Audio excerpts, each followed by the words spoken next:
What am I going to do today to change what I see in this mirror?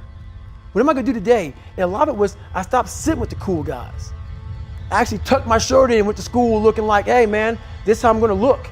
If you don't like it, so be it. I had to really wear this layer of skin. I had to develop a really calloused skin on me to take whatever you're going to call me, you're going to call me. Whatever I'm going to be, you know, I wasn't a geek, but whoever I am, you're going to see me. You're going to see me for who I am, because I need to change who I'm not. They want to say, oh, don't call yourself fat. Don't call yourself dumb. If you're not real and raw with who you are, nothing's going to change. And in this nice new world that we live in, we want to hear, you're just a little big. No, man, you might be fat.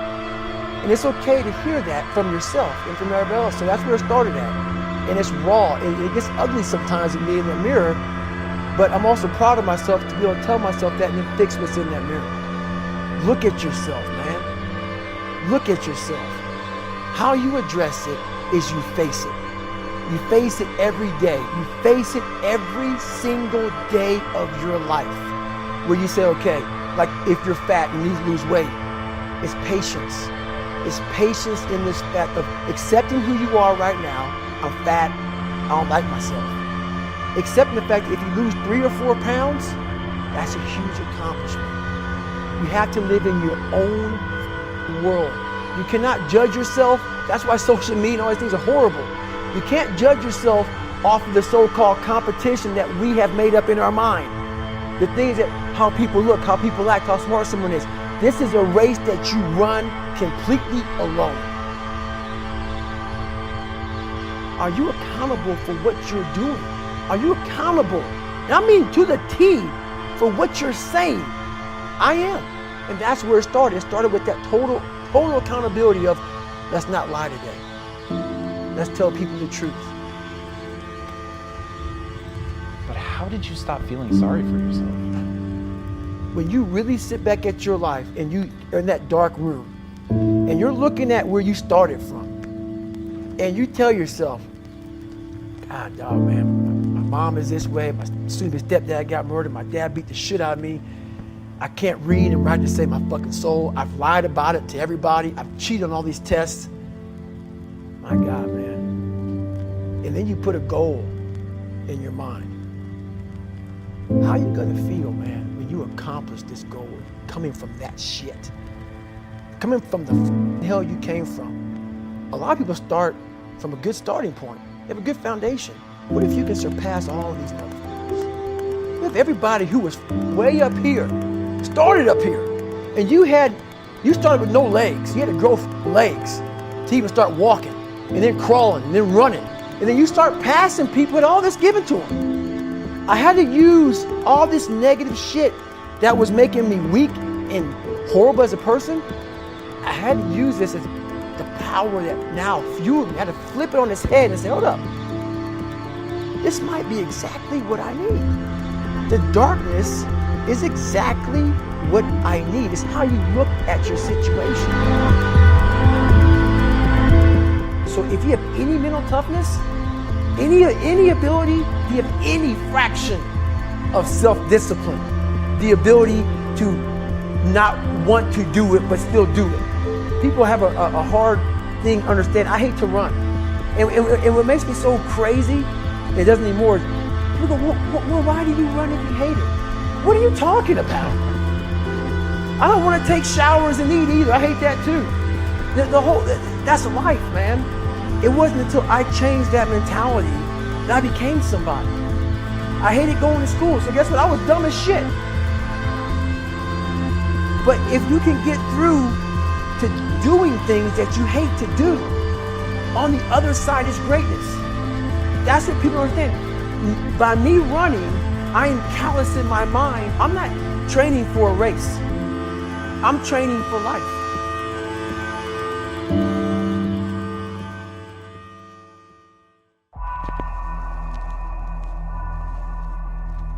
for people that see someone who's a beast, who's done great things, you just assume that they're different than you. Right. But then you hear about your insecurities and your pitfalls and all the things that went wrong with you, and you realize, well, God damn it, those are the same things that go wrong with me. Like maybe I have that inside of me and I've just never summoned it. Right.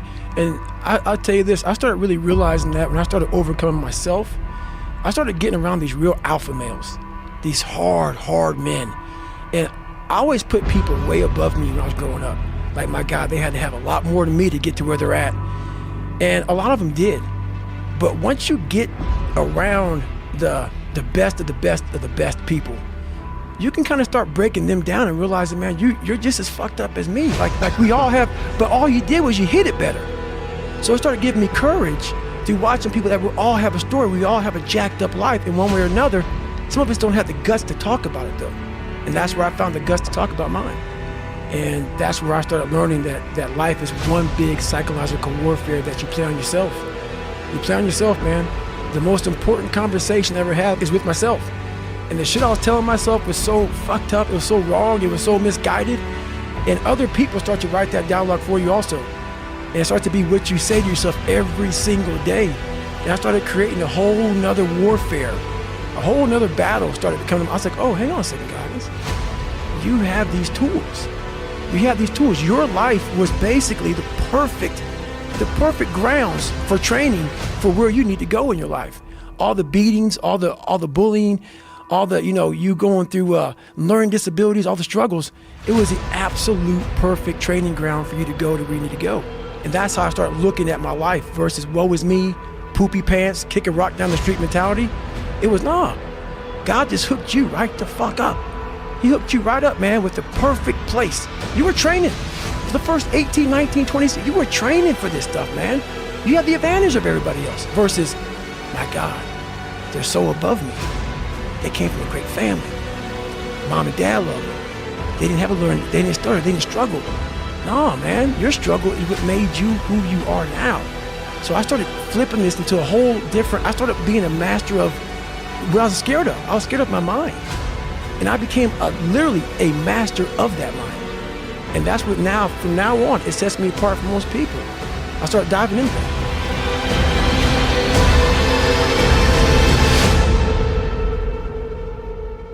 The worst thing that happened to me is I lost myself. I never had myself. I never found myself. I had no self-esteem. So I knew through working out and through learning, because it took a lot for me to learn also, I started finding self-esteem. Once I found that, that's when doors started opening up. I stopped caring about people, that what they thought, being judged. Wow, if I say this, if I started right now, are you gonna make fun of me? I stopped caring about that. And that's when my life started really changing for me, slowly but surely. I could barely read and write when I was in a junior in high school. I wasn't going anywhere. I was a character. I was trying to find myself through a character. I was making different hairstyles and sagging my pants, and I was off. I was off, man. I was a clown. I was a clown, and I was like, this is not where you're supposed to be in life, man. I saw working out as a way for me to build calluses on my mind. I had to callous over the victim's mentality. So I watched these movies. I talked about Rocky last time I was on here. I always equated training to mental toughening. Like, it always looked brutal. People waking up early and doing all these things, and it looked horrible. I was like, wow, man, I gotta start doing that. Not to get better, bigger, and stronger, but that is what's gonna build me. That looks uncomfortable. That looks brutal. And getting up early, I don't wanna do that. So I made this long list of things that I don't wanna do. And through that, I found myself. I always equated working out to struggle.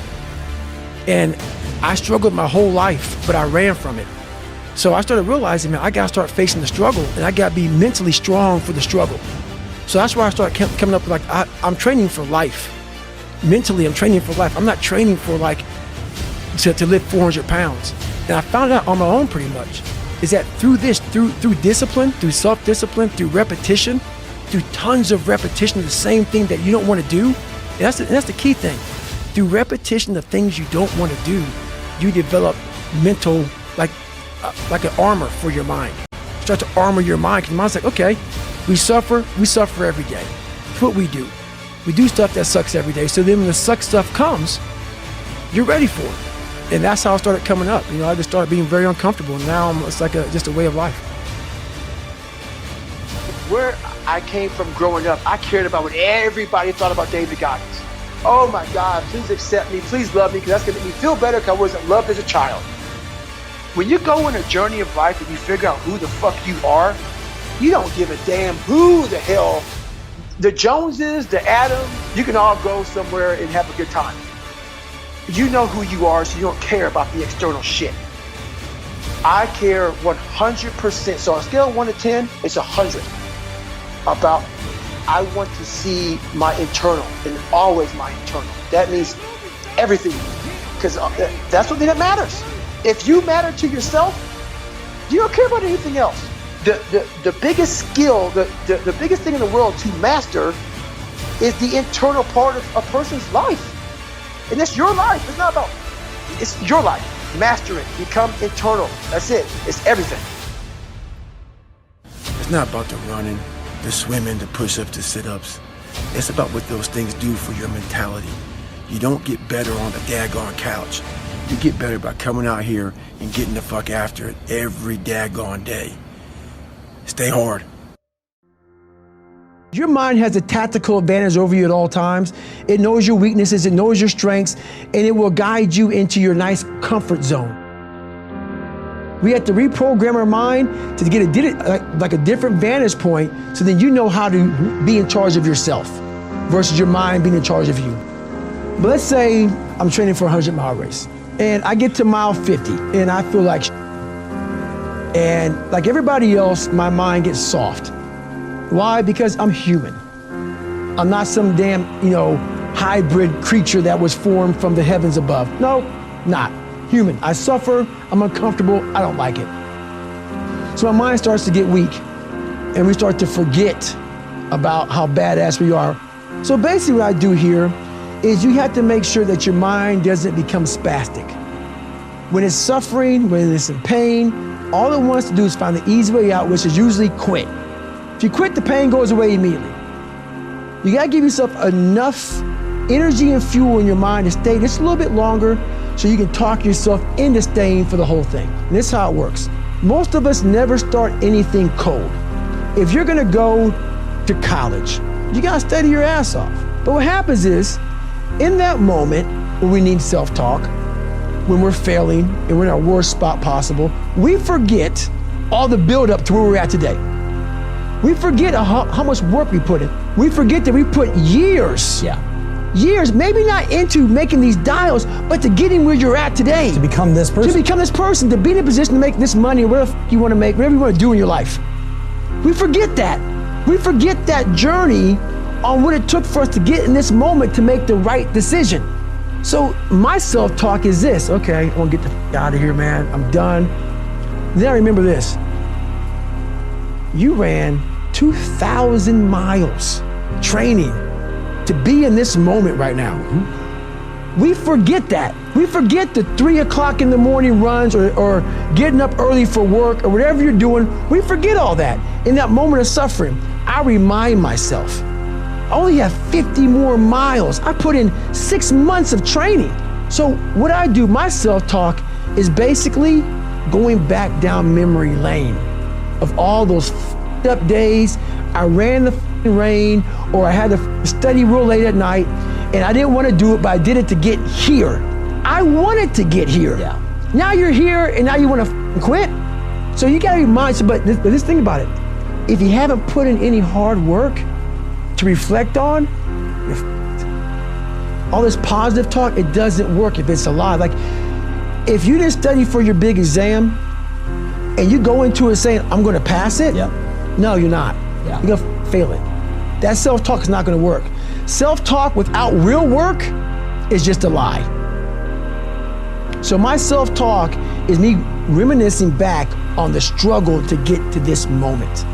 And that tells me we're not quitting today. Not today.